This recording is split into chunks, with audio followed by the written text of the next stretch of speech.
ہو سکتا ہے کوئی بندہ کہے جناب حضرت عیسیٰ نے تو آنا ہے، میں بھی کہے تو حضرت عیسیٰ نے آنا ہے، لیکن میں بار بار میں یہ کہہ رہا ہوں کہ نیا نبی نہیں آئے گا، کوئی نیا رسول نہیں آئے گا۔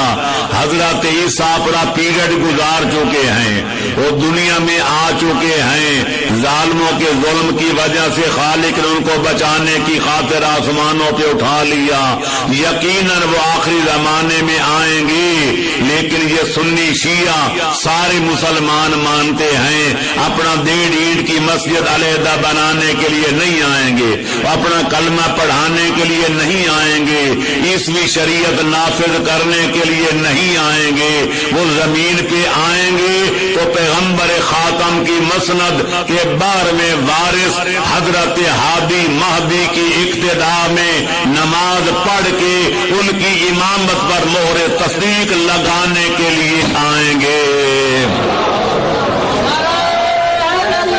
یا علی، یہی وجہ ہے کہ سنی شیعہ کتابیں چھلک رہی ہیں کہ حضرت مہدی کا ظہور ہوگا، ادھر حضرت عیسیٰ کا نزول ہوگا، نماز کا وقت داخل ہوگا، پڑھانے والے 2 پڑھنے والے لاکھوں، تو حضرت عیسیٰ حضرت مہدی علیہ السلام اخلاق نبوی کا نمونہ پیش کرتے ہوئے حضرت عیسیٰ سے کہیں گے یا عیسیٰ تقدم،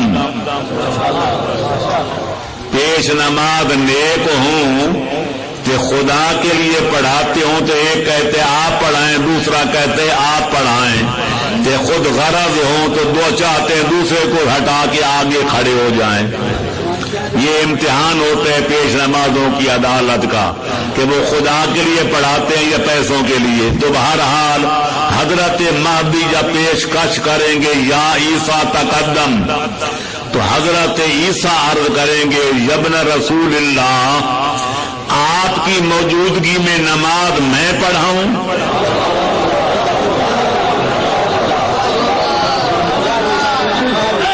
یا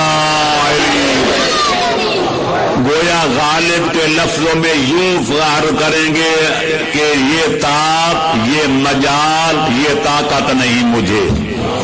حضرت عیسیٰ پیچھے کھڑے ہوں گے اور حضرت مہدی دوران پیغمبر اکرم کی مسند کا 12واں وارث آگے کھڑا ہوگا۔ میں کیوں نہ کہوں میرے دوستو، عزیزو، بزرگو، 1,24,000 نبیوں کی نبوتوں کا نقیب پیچھے کھڑا ہوگا اور ختم رسالت کے تاجدار کی مسند کا 12واں وارث آگے کھڑا ہوگا۔ مجھے کہنے دو کہ جہاں مہدی دوران کے قدم ہوں گے وہاں 1,24,000 نبیوں کی نبوتوں کی نقیب کی پیشانی ہوگی۔ اس دن پتہ چلے گا کہ سابقہ نبیوں کا مقام کیا ہے اور خاتم الانبیاء کی مسند کے آخری وارث کی شان کیا ہے۔ یا علی، یا علی، مہدی دوران، امام زمان، شاہ دوران بالکل بجا، ان جیسا کوئی نہیں۔ حضرت عیسیٰ بھی ان کے آگے کھڑے نہیں ہو سکتے۔ پر میں یہاں ایک بات عرض کرنا چاہتا ہوں اہل ایمان کے لیے، حضرت مہدی کا مقام جناب امیر المومنین سے 12 درجے کم ہے۔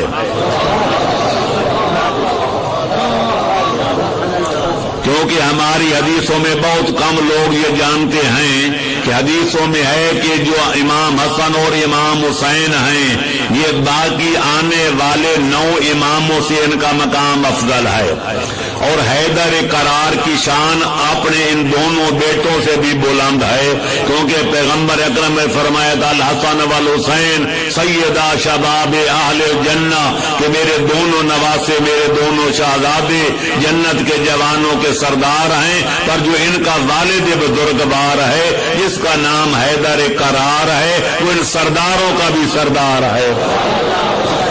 تو لہذا 9 اماموں سے امام حسین افضل تھے، امام حسین سے مولا علی افضل۔